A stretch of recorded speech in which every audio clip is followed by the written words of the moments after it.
wafdi uu hogaaminayo madaxweyne ku-xigeenka maamul goboleedka Galmudug Maxamed Xaashi Cabdi oo maalmihii la soo dhaafay ku hawlana dejinta xiisad u dhaxaysa beelo walaalo ah oo ka soo jeeda deegaanada Xadaad iyo Caabudwaaq ayaa maanta inta gaaray deegaanka Ballisonkor ee duleedka magaalada Caabudwaaq oo ay ka taagan tahay xiisad u dhaxaysa beelahaasi waxaana madaxweynaha safarkiisa ku wehelinayay mas'uuliyiin ka tirsan maamulka Galmudug oo isugu jira wasiiro xildhibaano maamulka degmada Caabudwaaq iyagoona halkaasi u gaaray siday u kuurgali lahaayeen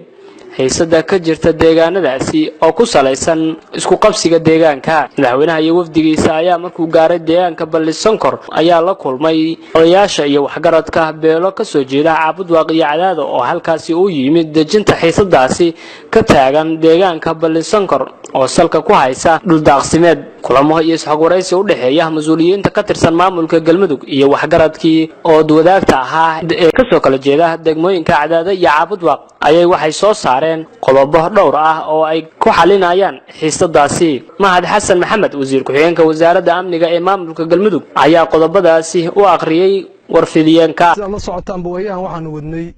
inaan xal ka gaarno waara shaqaqooyin ka dhex jiray deegaamada Caabudwaaq iyo Cadaad xagga reer miyiga hadda waxaan joognaa waa Ballisonkor oo laga qoday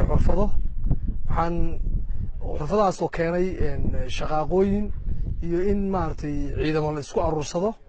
marka haddaan nahay maamul Galmudug annagoo madaxweyne ku-xigeenkii Galmudug uu hogaaminayo ayaanu maanta nimid Ballisonkor waxaanu go'aan ku gaarnay haddaan isku wareysanay labadii dhinac labadii jambi in xurfadaha la qoday aanu aasno qaarna waxaanu garanay in maartay si isticmaalo marka waxaan aad iyo aad u rajaynaynaa in ay keento midaas nabad waarta oo dhaxmarta labada dhinac sidoo kale waxa madaxweyne ku-xigeenku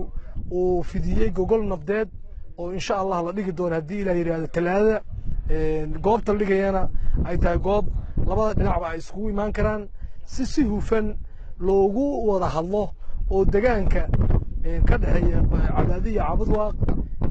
ay hadda shaqadu ka jirto xal looga gaaro shaqada ka jirta dadka reemiyigaana in daaqsinkeeda ay daaqaan wasiiro iyo xildhibaano ka tirsan maamulka Galmudug oo ayaguna dhankooda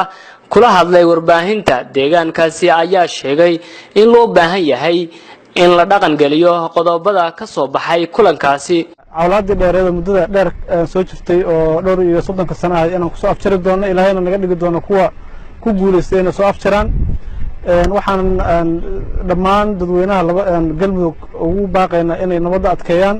walaaltinimada adkeeyaan isla markaasna ay dhammaan doonto waxyaalaha la isku hayo waxaan maanta joognaa deegaanka Ballisonkor oo dad walaalo ah oo ayaanta dibashiinteeda ku jirnay iyo hawlahooda ilaa iyo Bangeele ilaa iyo dhabad inta dhaxayda Ballisonkor iyo Dibira wafdi hogaaminayay madaxweyne ku-xigeenku waayaantan shaqo aad u fara badan ka hayay waxa la ka rabaa meeshan waxa maanta ku gaarnay qodobada wasiirku oo ah saddexda ah in daaqa la wada daaqo si siman dib u heshiisiin la isugu yimaad odayaal labada dhinac oo reer Cadaad iyo Caabudwaaq ay yimaadaan sida ugu dhaqsaha badan iyo qoray dawladdu meeshan iyo maamulku ugu yimid ciidamada iyo golaha wasiirada baraago iyo dhulal la qoday la isku haystana in qaybna sidii loo daayo qayb ka midana sidii hore lagu celiyo ugu dambeyntii madaxweyne ku-xigeenka maamulka Galmudug Maxamed Xaashi Cabdi oo warbaahinta la hadlay ayaa sheegay inay qodobadani ay yihiin hordhac oo jiri doono shil maalinta talaadada ay qaban doonaan madaxda ugu sareysa maamulka Galmudug odayaasha ciidamada iyo codolba saa la socotaan ayaamahan waxaan ka shaqeynaynay dhulkan maaragtay baadiyaha ah oo runtii ayaamahan dambe ay ku soo kordheen arrimo maaragtay xoogaa nabadgelyada u daran oo runtii daaqsin iyo maaragtay biyo iyo baraage iyo waxyaabo maaragtay mar walba keenaya buuq iyo qaylo saa la socotaan maaragtay maanta waxaan joognaa Ballisonkor